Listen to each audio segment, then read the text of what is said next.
मस्त हमारे सुदामा जी भोरासा से, राम कुमार जी, नंदन जी और जो भी सब पटेल परिवार के प्रेमी परिजन पधारे हों, सबका बहुत बहुत मान आज के मंगलमय सत्र में है। और आज वैसे भी मंगलवार है और भगवान का नाम परम मंगलमय है। गोस्वामी तुलसीदास जी ने लिखा है कि मंगल भवन मंगलहारी, अद्रवहु सुदशरथ अजर बिहारी। अमंगल का भी मंगल करने वाले ऐसे श्री सीताराम जी बांके बिहारी। अच्छा, भगवान जहाँ रहते हैं वहाँ मंगल ही होता है। घर में रहे अयोध्या में तो मंगल, और घर छोड़ के जिस दिन जंगल गए तो तुलसीदास जी को फिर लिखना पड़ा कि मंगल रूप भयउ बन तब ते, अकीन निवास रमापति जब ते। जंगल में भी मंगल कर दिया। अब बात आती है, क्या भगवान के नाम लेने वाले का मंगल हुआ? तो हनुमान जी ने भगवान का नाम जपा तो भगवान का भी नाम लेने से हनुमान जी का मंगल हो गया। लिखा है कहीं कि नहीं लिखा है? हनुमान जी के साथ भी मंगल लिखा है कि मंगल मूरति मारुति नंदन, सकल अमंगल मूल निकंदन। अब बात ये आती है, क्या हम हनुमान जी जितना भजन कर पाएंगे? उतना भजन तो हमसे होने वाला है नहीं, क्योंकि जब भरत जी ने बाण मारा, हनुमान जी बेहोश होके जमीन पे गिरने लगे, पर मुंह से क्या निकल रहा था? श्री राम श्री राम श्री राम। मतलब हनुमान जी बेहोश भी हो जात, फिर भी भगवान को नाव लेवो नहीं भूलत, और अपन और होश में भी हैं फिर भी भगवान को नाव नहीं ले रहे। हनुमान जी का इतना भजन है कि अगर बेहोश भी हो जाएं तो भी भगवान का नाम नहीं भूलते, और अपन तो होश में हैं फिर भी भगवान को नाव नहीं ले रहे। अरे अपनो अच्छो बुरा कुत्ता जानत है रे। अबे तुम कुत्ता को रोटी डाल गयो, वो तई बैठ के खे है, और वही कुत्ता जब चूल्हे की रोटी उठा के भगत है सो घर के पछी तो खात है। वो जानत है कि जब भड़याई किया है, कहूँ तई बैठ के खा रहा है तो इतने लठ घले हैं कि करहाई टूट जे। माने कुत्ता भी जान गो कि अच्छो बुरा का है, पर आज को आदमी नहीं जान पा रहा कि अच्छो बुरा का है। अपनी कबे खोले हैं रे, हमें तो जान नहीं आ रही समझ में। बताओ, गज्जा के बच्चा बच गया होते तुरंत आंखें खुल जात के नहीं खुलत। कुतिया के पिल्ला होते 5-6 दिन में पिल्लों की आंखें खुल जात, कुत्तों की खुल जात के नहीं खुल जात। बिलज्जा के चिनुआ होते 10-12 दिन में उन चिनुओं की आंखें खुल जात। इरे बछेरों की आंखें खुल गई, कुत्तों की आंखें खुल गई, चिनुओं की आंखें खुल गई। अपनी जाएंगे तई बंद है, अपनी अबे नो नहीं खुल रही। अपन को अबे भी अपनो अच्छो बुरा नहीं दिखा रहा।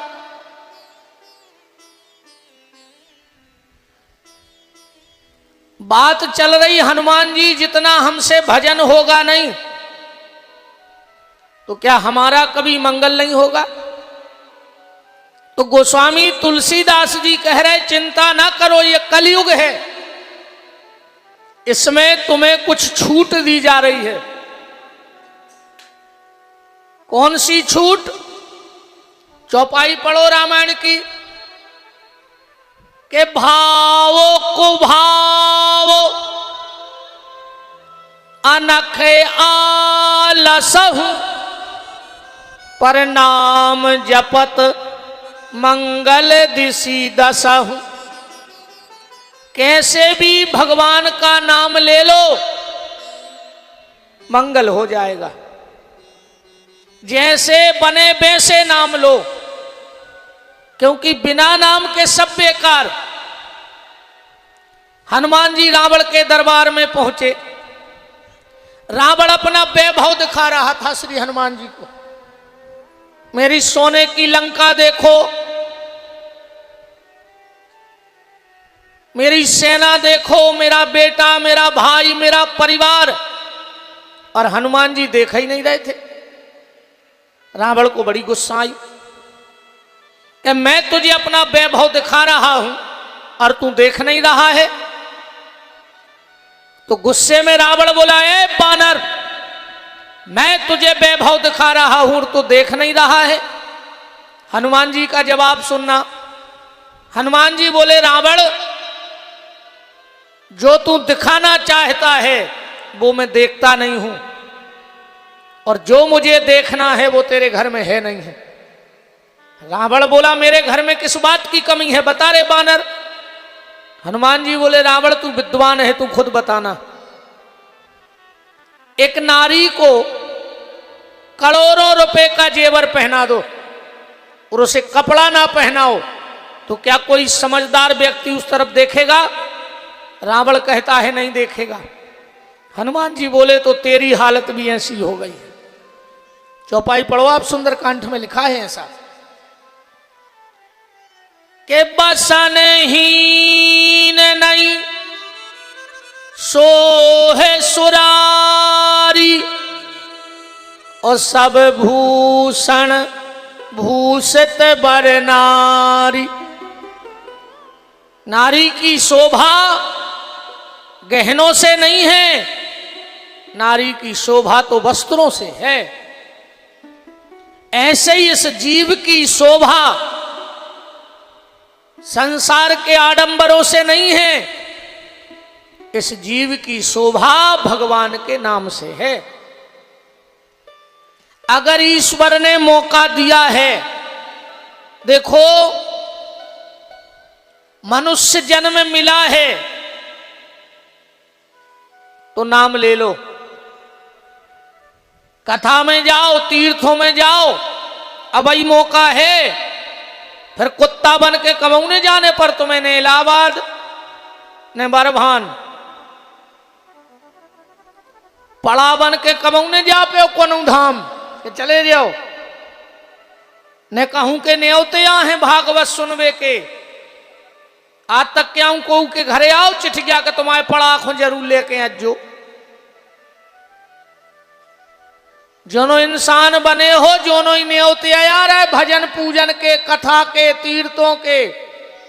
कछु कछु के थे कि अब हमें भगवान बुला नहीं रहे, भगवान की अटकिया है, तुम्हारे घरे आ जाए कि चलो बाप। और हम तो के जे कूजे जाके थे कि हमें भगवान बुला नहीं रहे। ये भगवान तुरे पांव पर वो कोई यही साल बुला लीजिए। जे को भगवान ने बुला ला है सो पूरे रिश्तेदार आउ थे साल भर बिना बुलाए। बताओ आज तक कौन कही कि हमारे घरे लड़ुआ लेके जो सकरात खुआने रहो है। वे तो बैठ के खबर करा थे कि कहाँ कहाँ जाने ये साल भुंजरिए देवे कजरिए सिंह कबू पुड़िया में गुलाल धरे फिरत हैं, कबू झोला में लड़ुआ धरे फिरत, वे खुदा ही पता लगा ले। इसलिए मत बैठे रहो कि तुम्हें भगवान बुलाएं, तुम बिना बुलाए जाओ भगवान के यहां, क्योंकि जब तक मनुष्य हो तब तक न्योता है।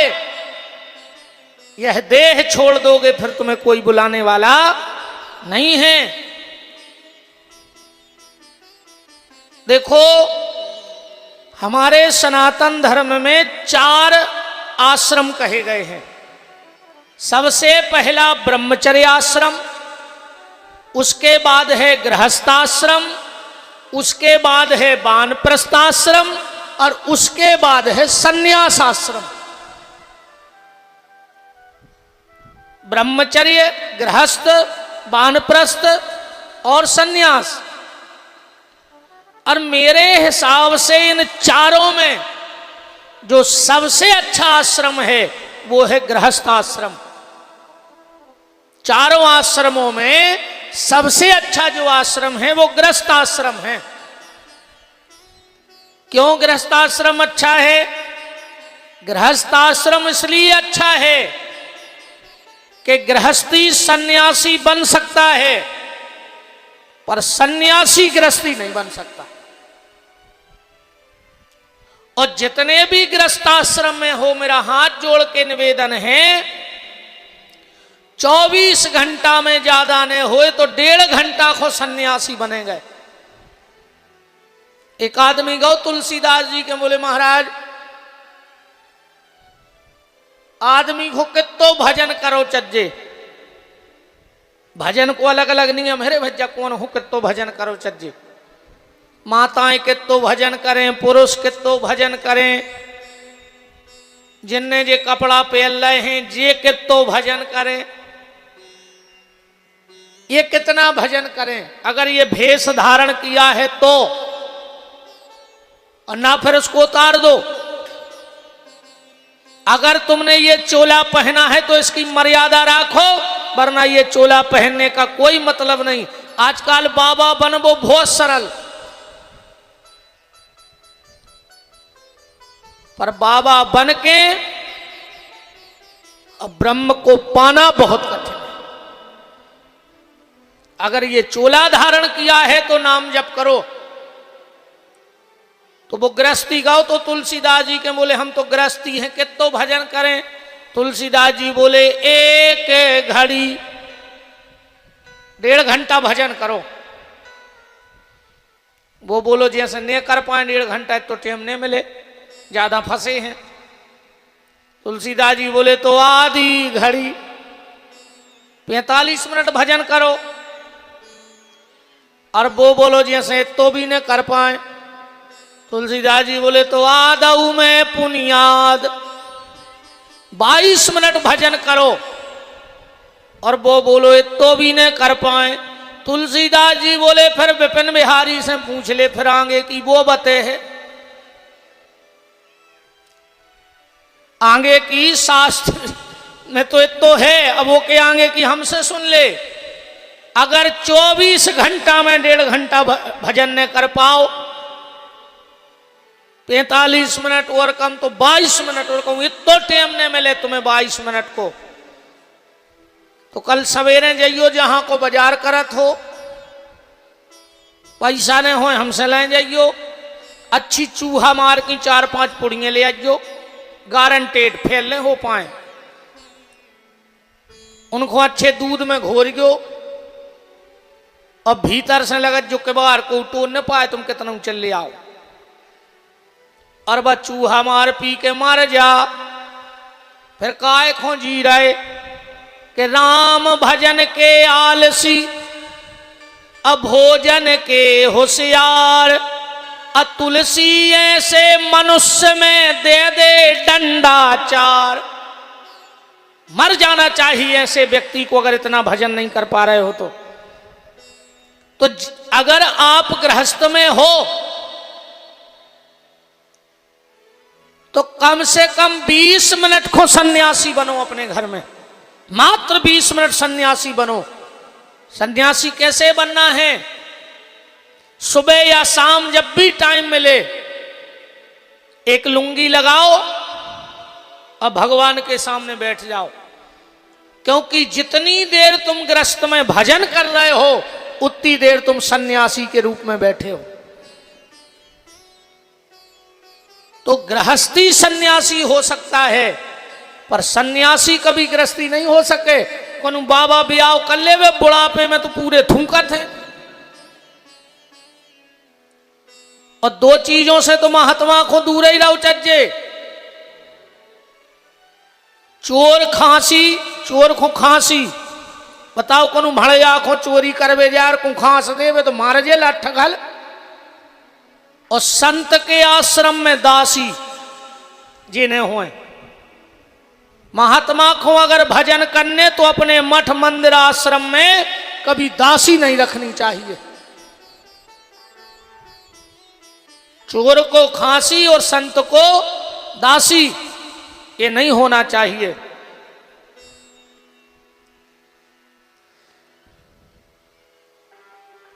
अब इनको रोक दीजिए बच्चा, अब तना रोक देकर जो रुक जा दद्दा हरो, हम तो इतने नर रहे यार।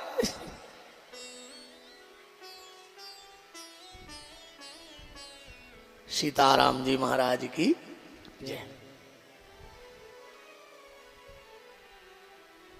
देखो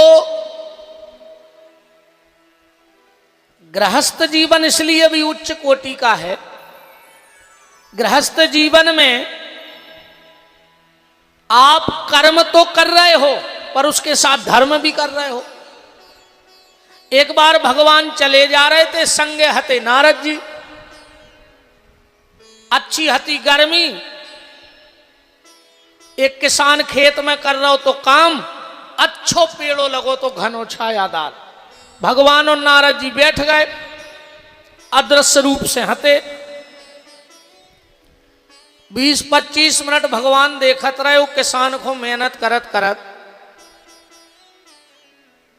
वो आके पेड़े के नीचे बैठो, कहने लगो श्रीमन नारायण। भगवान बोले धन्य है आरे किसान को। नारद जी बगल में बैठे थे, हाँ बोले हम 24 घंटा लगे श्रीमन नारायण, सांस नहीं ले रहे, सो हमसे आज नो नहीं कही के धन्य है। और वो 2 घंटा से काम कर रहा, अपन देख रहा, उन्हें एक बेर नारायण नहीं कही। अब बगल में आके उन्हें कही नारायण, सो कह रहे धन्य है आरे किसान को। भगवान को भी नियम। भगवान नारद जी गुदगुदात रहे, भगवान सुनत रहे कि आहे मौका तो बते हैं।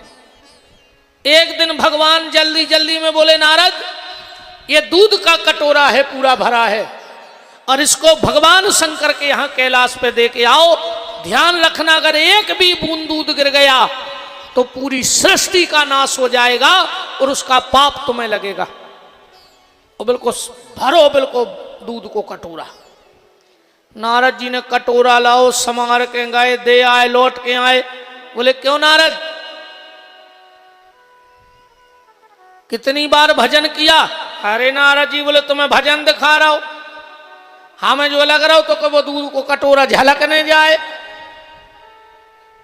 भगवान बोले का है नारद, उतना तुम हमें नाराज हो रहे थे। हमने तुम्हें अकेले एक दूध के कटोरा की जवाबदारी सौंप दी, तुम हमारा भजन कर वो भूल गए। और वो किसान को हमने कितनी जवाबदारी दी, माता पिता पत्नी पुत्र रिश्तेदार समाज, और वो सब कटोरा जिम्मेदारी के लाए हैं, और फिर भी बीच बीच में हमारा नाव ले रहा हो, और तुम एक कटोरा में हमारा नाव भूल गए। कहने का मतलब ये है कि जो गृहस्थ आश्रम है वो बहुत अच्छा आश्रम है। बस गृहस्थ आश्रम सदमार्गी हो, सदमार्ग पे चलते रहो। देखो सन्यासी हो गए तो दान तो कर हो ने, कर हो, हरे राम में भजो, ये गांव वो गांव, भिक्षाम दे ही मांगता ही रहो पूरी जिंदगी। और गृहस्थ में कभी यज्ञ में, कभी कथा में, और किसान गृहस्थ बिल्कुल ने दान करे तो को दान हो जाता। तुम अगर गृहस्थ में हो, तुम बिल्कुल दान नहीं कर रहे तो तुम्हारा दान हो रहा हो। कैसे? खेत पे जो चारों लगो है वो गन्ने खा रही कि नहीं खा रही? तुमने अबे पिसी बाई, ऐसा तो है ना कि एक एक दानो ढूंढ के तुमने गड़ा हुए जमीन में, 150 दाने तो फेंकाई जात मशीन में से। तो चरेरू चुन रहे कि नहीं चुन रहे, जो दान हो रहा हो कि नहीं हो रहा हो? पिसी कटी भूसा बन रहो, बालें गिर गई, चरेरू चुन रहे, तो जो भी तो तुम्हारी रो दाने आए। तो गृहस्थ आश्रम सबसे बड़ा आश्रम है। और जब गृहस्थ आश्रम में पति और पत्नी दोनों सदमार्गी होंगे तो चाहे वो दशरथ और कौशल्या हो, चाहे वसुदेव और देवकी हो, उन्हीं के घर में तो भगवान जन्म लेंगे। गृहस्थी ना होते तो भगवान कहां आते। इसलिए गृहस्थ आश्रम सबसे बड़ा है। एक लड़का बोलो कि हमें शादी नहीं कराऊंगे, घर को ने भारी मनाओ, बोले का कर, बोले हम तो बाबा हो रहा है। अब घर को ने कही हो जा हमें कर ले यार शादी, बोले नहीं मैं किसी का पति नहीं बनना चाहता, मुझे पति बनना ही नहीं, शादी हम कराएंगे ही नहीं। बाबा हो गओ, बाबा भाव धीरे धीरे तना ख्याति बढ़ गई होती, ख्याति बढ़ी तो प्रसिद्धि बढ़ गई, प्रसिद्धि बढ़ी तो सिद्धि बढ़ गई। 150 महात्माओं ने इकट्ठे होके अरे यार बोले जो तो लायक है, अबे हो क्या करें, बोले को गादीपति बना दे। अब गादीपति बन गया। एक दिन घर के गए, बोले काहे बेटा तुम कह रहे थे हमको के पति ने बन, और डायरेक्ट गादीपति बन गए। बने तो पति कि नहीं बने, गादीपति बन गए। देखो एक बात हमारी सुन लो, गृहस्थ में रह करके अगर पति कुमारगी भी हो जाए, पति अगर गृहस्थ में रह के कुमारगी भी हो जाए, पर अगर उसे पत्नी सदमार्गी मिल जाए तो हिरण्याकश्यप जैसे राक्षस को कयाधु जैसी पतिव्रता परम गति प्राप्त करा देती है। रावण जैसे व्यक्ति को भी मंदोदरी परम गति प्राप्त करा देती है। पत्नी पति को परम गति की प्राप्ति करा देती है, क्योंकि वो भजन करेगी तो पति को मिलेगा। तो अच्छी पत्नी के पति बनकर भी आप परम गति को प्राप्त कर सकते हो। और गादीपति बन गए, अब गादी तो भजन करत नहीं है, कहूं तुमने भजन उन्ने करो तो स्थिति गड़बड़ हो जाए। गादीपति होना ठीक है, एक समाज की व्यवस्था है, पर अगर गादीपति हो गए हो तो भजन तो करने पर प्यारे कह देना चल जाए। पैसा कमाओ, गृहस्थ में रहो, बस गलत नहीं जाओ। तो पहला ब्रह्मचर्य, दूसरा है गृहस्थ आश्रम। और गृहस्थ आश्रम क्या है हमारे हिसाब से? सन्यास आश्रम आए बाईपास, ठीक कौन सा रोड आए? बाईपास। अब बाईपास पे तो कोई भी गाड़ी चला के न कर जे, ना उसी का भी चला के न कर जे। बात तो तब है यार जब बीच बाजार में हो कोई गाड़ी निकाल ले जाए तो ड्राइवर अच्छों को कहाओ, जिन्हें खेत में ट्रैक्टर ढड़का लो के जे को बीच दमोई में लेके न कर, ड्राइवर कौन को अच्छो मानो। खेत में तो अबे तुम चाहे जे को बैठा दे सो ढड़का जे ट्रैक्टर।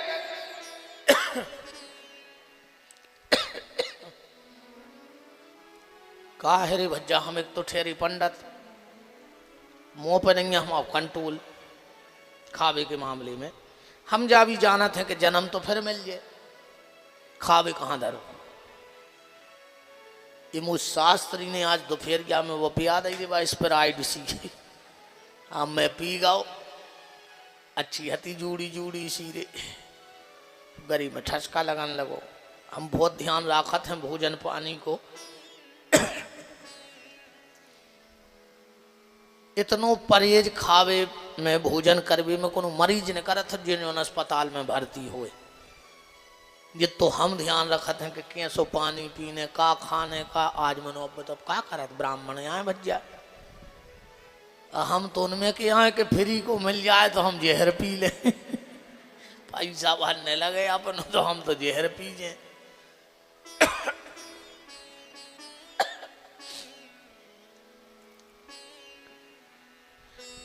ड्राइवर वो कुशल नहीं है जो फोर लाइन पे गाड़ी चला के चला जाए, ड्राइवर वो कुशल है जो बीच बाजार में से अब वो गाड़ी लाए आगे से वाहन, पीछे से वाहन, नाय से हारन, माय से हारन,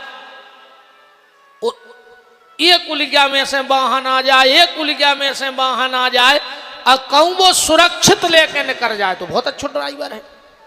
जैया गृहस्थी नाय से ताने को नाय से खिंच रहो, को नाय खिंच रहो, पर सबको समार के ले जाके अगर ग्रस्त जीवन जी ले वे तो उसे बड़ो कौन आश्रम ने कहा। गृहस्थ हो सदमार्गी बस बात जाए। अब विशेषकर मेरी ये बहनें,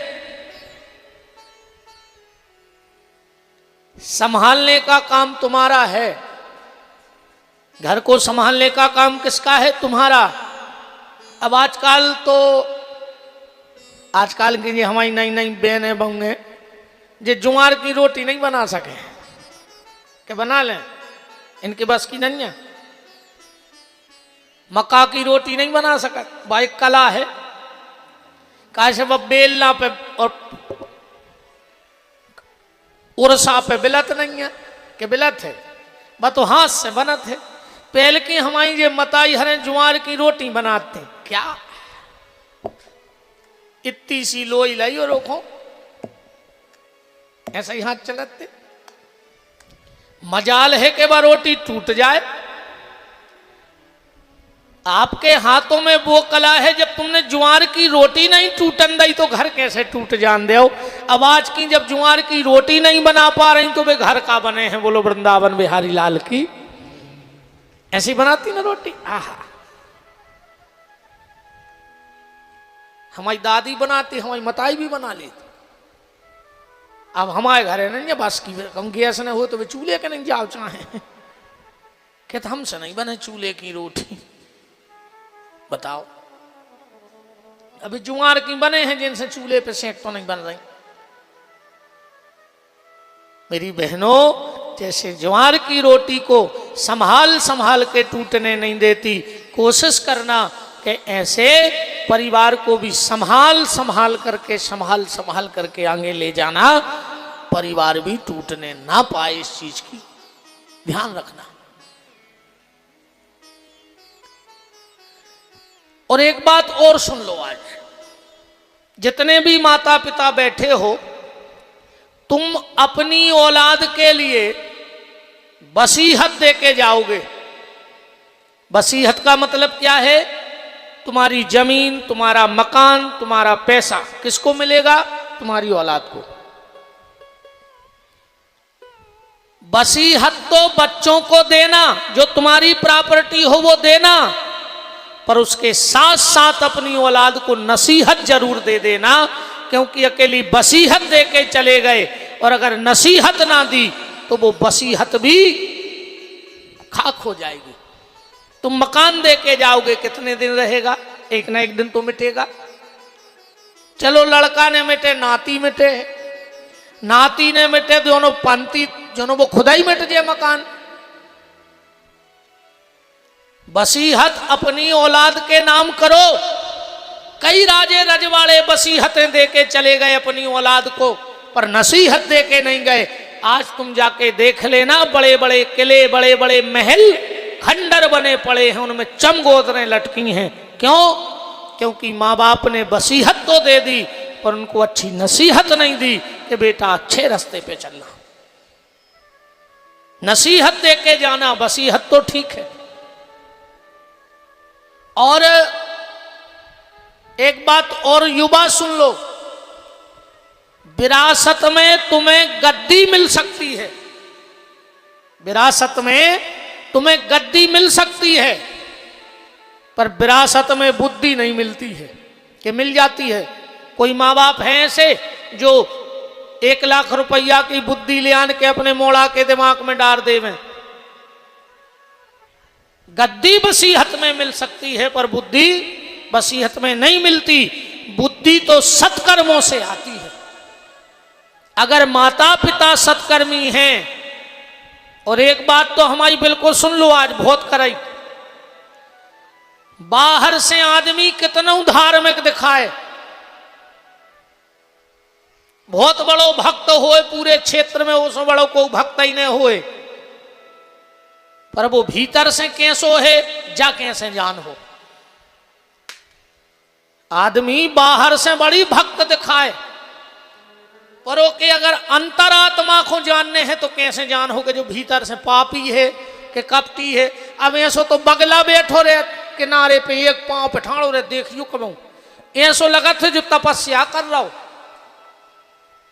पर वो तपस्या नहीं बैठो, वो तो मछली की जुगाड़ में बैठो कि मछली गौचती हम पकड़े। कबीरदास जी ने एक भजन में गाया है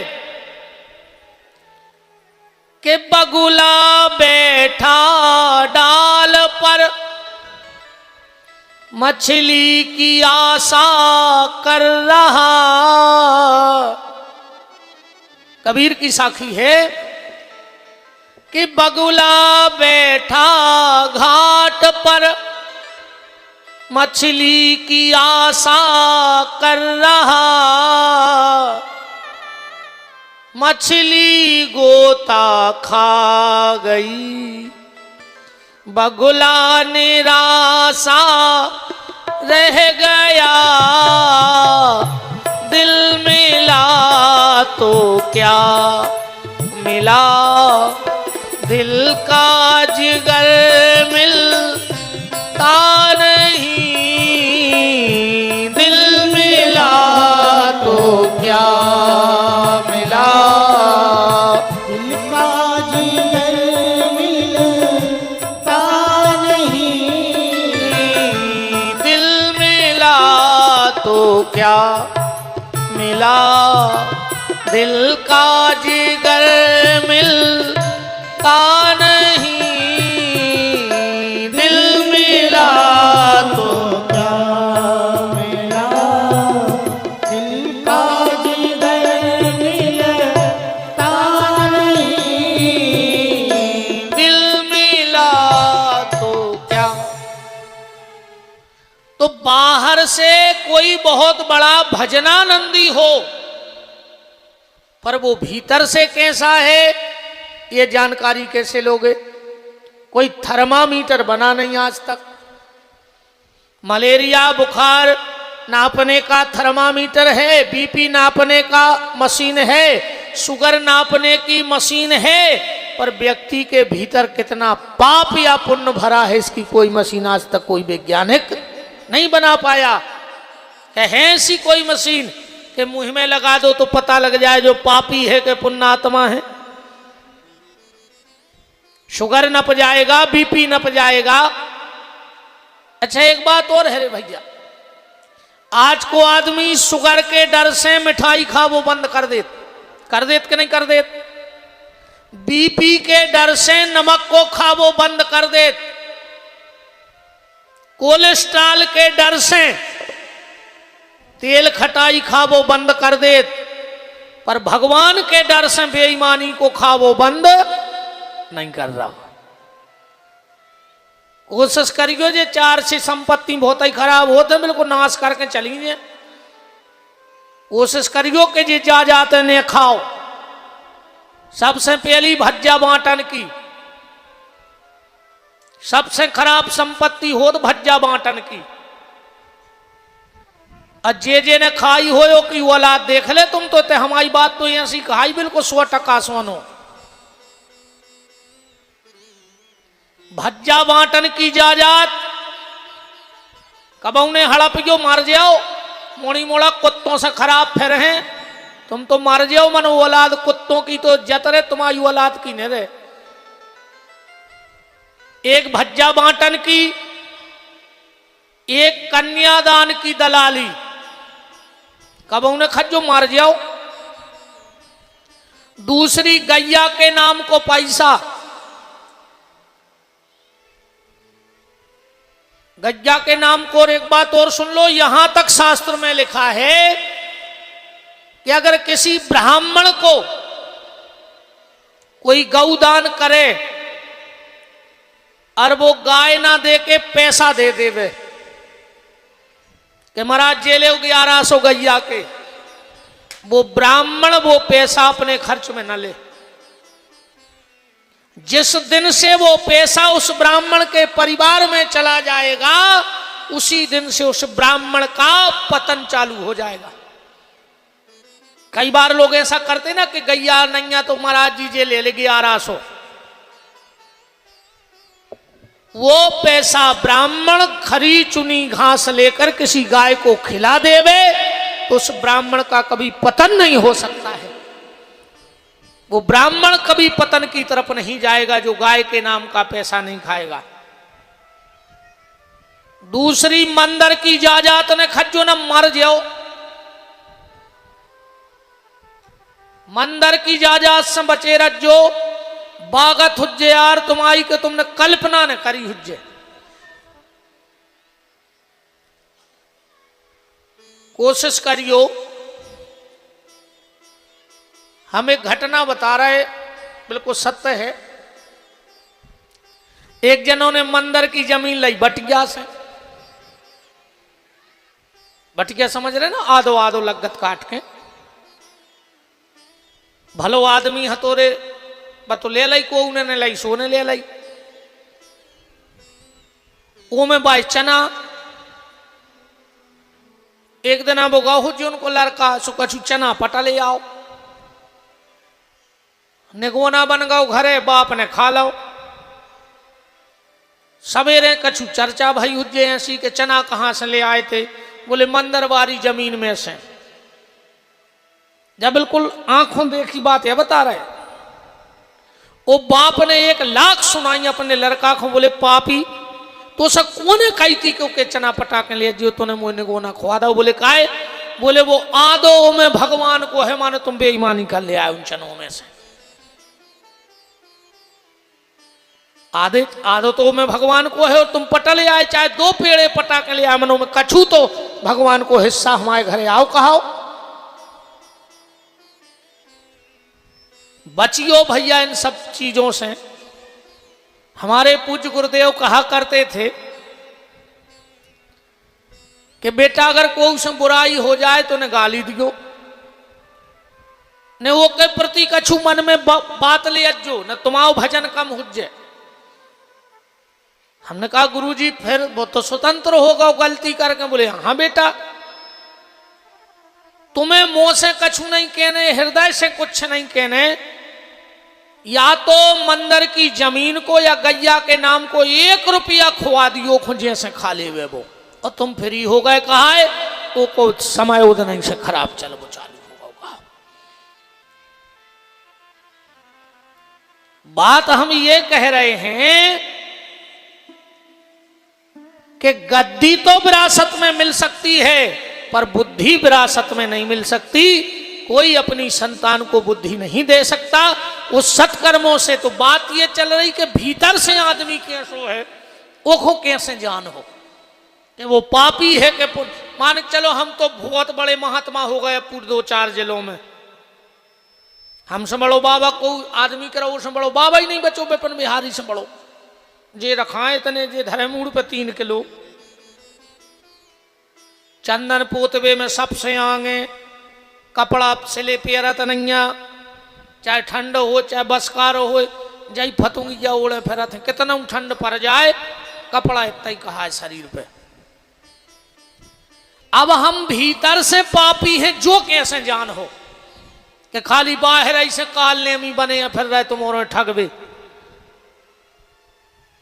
अगर व्यक्ति के जीवन को देखना हो कि इसने जीवन में भीतर से क्या किया है तो उसकी संतान को देख लियो। अगर वो की औलाद अच्छी गली जा रही होए तो समझ लियो वो भीतर से भारी बड़ो पुण्यात्मा और संत कहाओ। और अगर उसकी औलाद बिगड़ गई होए तो वो कितना तीर तोएगा होए, कितना वो ने दान पुण्य करो होए, मनो मन को कपटी कहाओ जब औलाद बिगड़ी उसकी। क्योंकि बाल ही पुत्र पिता के धर्मा और खेती बाड़े अपने कर्मा। माँ बाप जैसा करते हैं उनकी औलाद वैसी हो जाती है। आत्मा ही आत्मज ही माने आत्मा ही पुत्र के रूप में प्रकट होती है। इसलिए अपनी औलाद को वसीहत देना, संपत्ति देना, पर उसको नसीहत भी दे के जाना कि बेटा जिंदगी में कुछ गलत मत करना। किसी का अधिकार मत खाना, किसी का गलत मत सोचना, किसी के साथ गलत मत करना। जायज सबसे बड़ी पूजा। न भगवान को नारियल, न मिठाई, न पेड़ा, न इत्र। भगवान कहते ना मिठाई लाओ, न पेड़ा लाओ, न गजरा लाओ, न पैसा लाओ, न इत्र लाओ। बोले फिर क्या लाएं? भगवान कहते बस अपना सुंदर सुंदर चरित्र ले आओ। तो फिर भगवान को किसी चीज की आवश्यकता नहीं है। भगवान सिर्फ चरित्र देखते हैं। न इत्र, न नारियल, न मिठाई, न फूल, न दूबा, ये कुछ नहीं देखते ठाकुर जी। ठाकुर जी सिर्फ तुम्हारा चरित्र देखते हैं। इत्र ना भी लगा पाओ भगवान के मंदिर में, कोई जरूरी नहीं, पर चरित्र की सुगंध ऐसी आनी चाहिए जीवन में कि तुम जहां से निकल जाओ, अरे इत्र तो आज लगाओगे, कपड़ा धुलेगा, इत्र की खुशबू चली जाएगी। पर अगर तुमने शरीर पे चरित्र का इत्र लगा लिया, चरित्र तुम्हारा अच्छा है, अच्छा इत्र जब तक बसे है, जब तक तुम उतरे हो, पर चरित्र तुम्हारा खुशबू वहां भी देगा जहां तुम नहीं होगे। अगर तुम्हारी चर्चा हो रही है चार लोगों में और तुम नहीं हो, कि यार आदमी है कि चीज है, तो समझना कि तुम्हारा चरित्र वहां खुशबू दे रहा है। इत्र किसी काम का नहीं है, चरित्र काम का होना चाहिए। चरित्रवान बनो।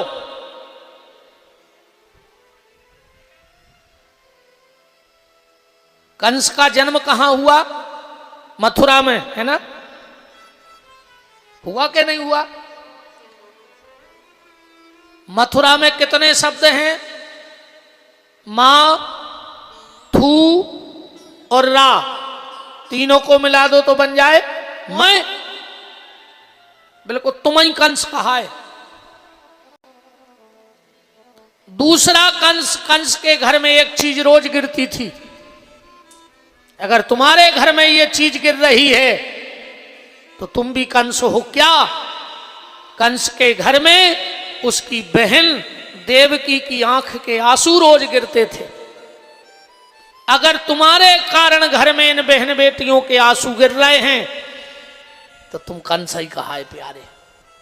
गिरते थे आंसू कंस के कारण देवकी के नहीं गिरते थे?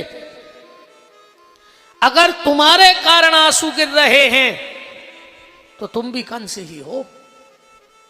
बात तो तब है प्यारे, तुम्हारे लिए परिवार में आंसू आवे, तुम्हारे कारण परिवार को आंसू न आवे तो बात है। लोग तुम्हारे कारण ना रोएं, लोग तुम्हारे लिए रोएं तो समझ लेना जीवन धन्य हो गया।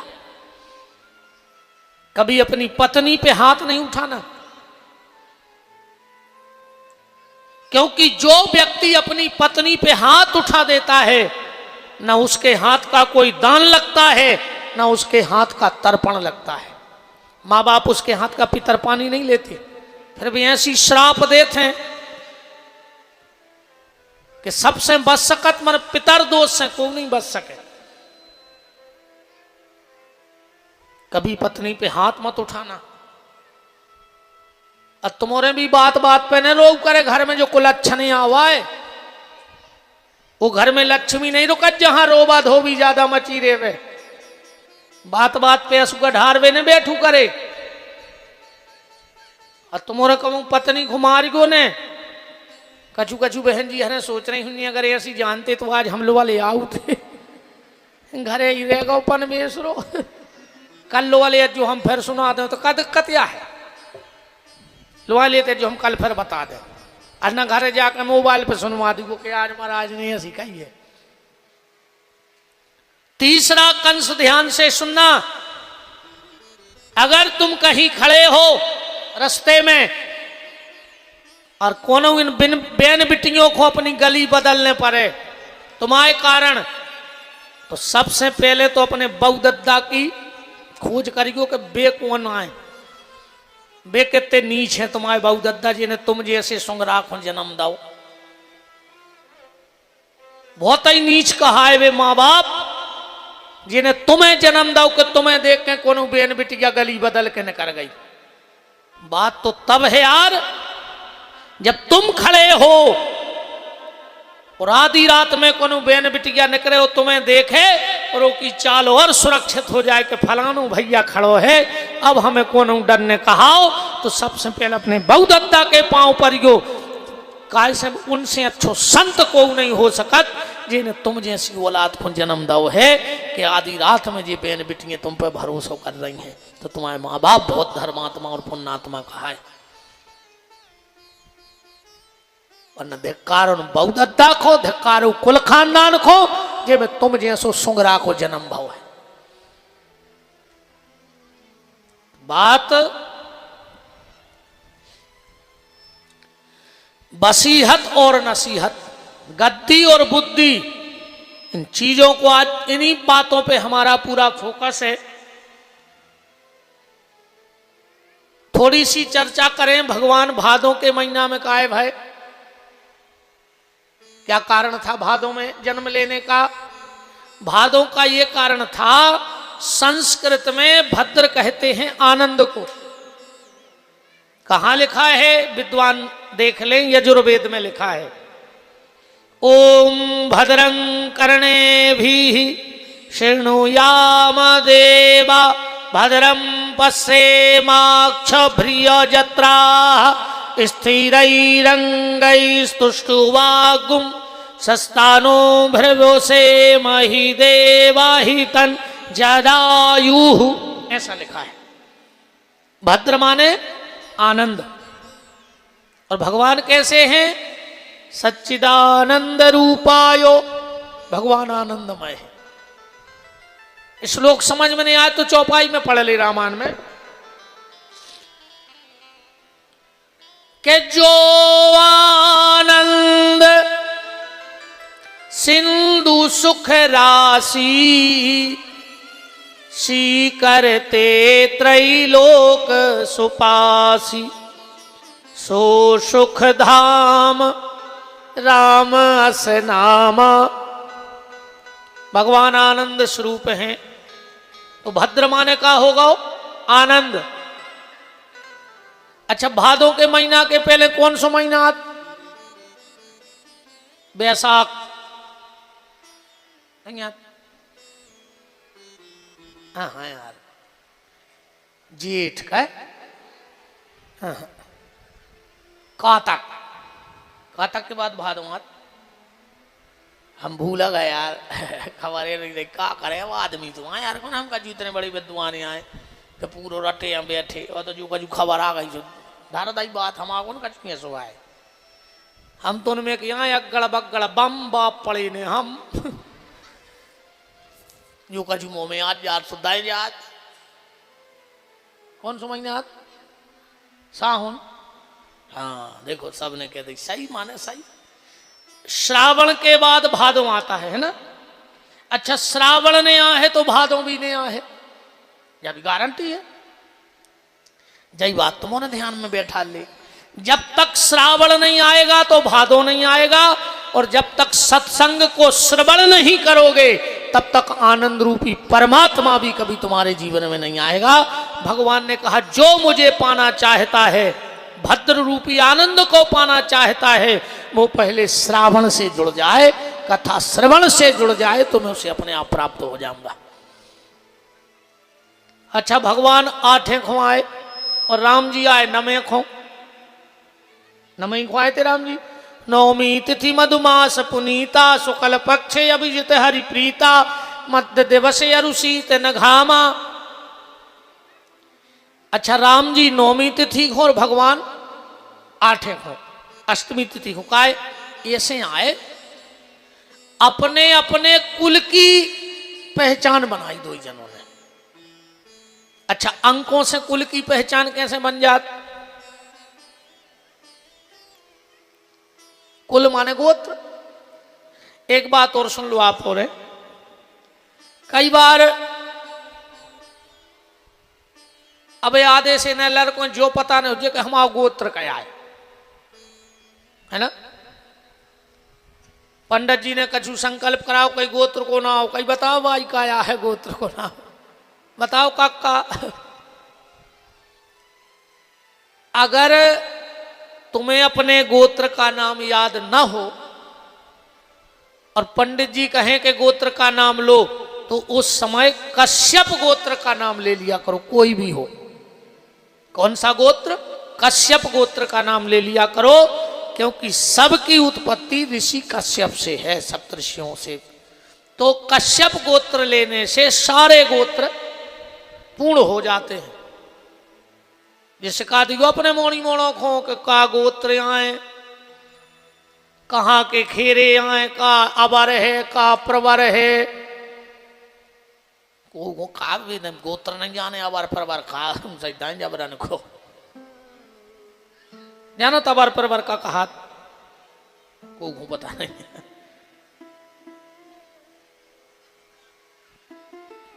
चलो सीताराम करो, कश्यप गोत्र ले ले करे। तो 8 और 9 के अंक से कुल कैसे बना?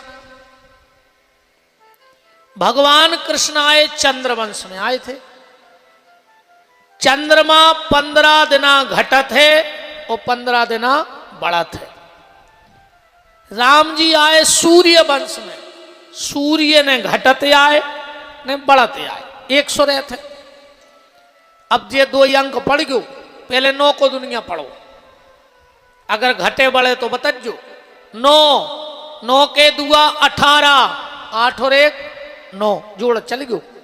9 3 27, 7 और 2 9, 9 चौको 36, 3 और 6 9, 9 पंचा 45, 4 और 5 9, 9 छक्के 54, फिर 4 और 5 9, 9 7 63, 6 और 3 9, 9 8 72, 7 और 2 9, 9 9 81, 8 और 1 9, और 9 धाम 90, 0 अलग करो, 9 बचे कि नहीं बचे?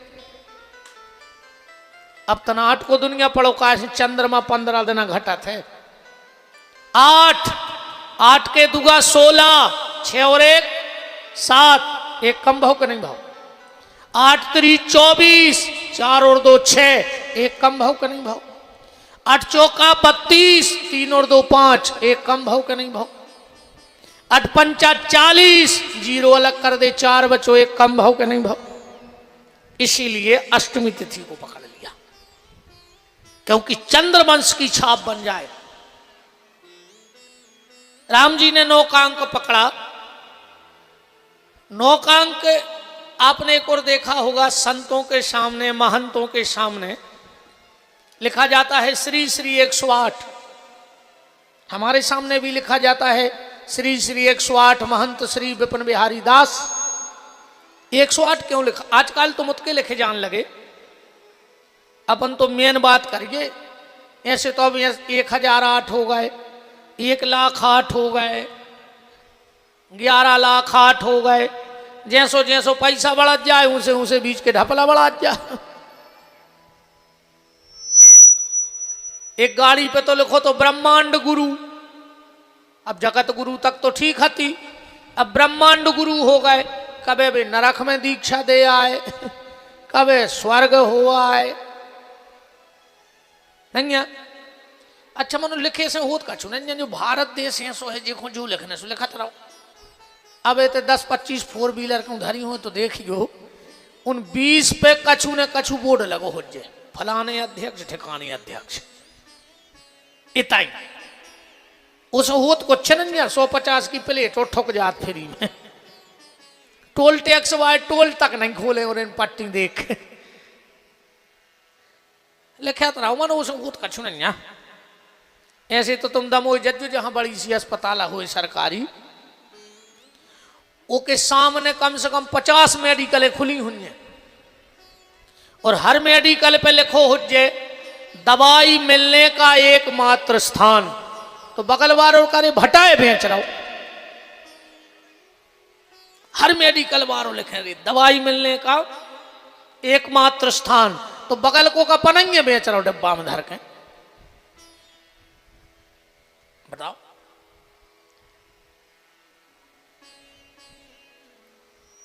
संतों को इसलिए 108 लिखा जाता है, 8 और 1 मिला दो 9, जिसके जीवन में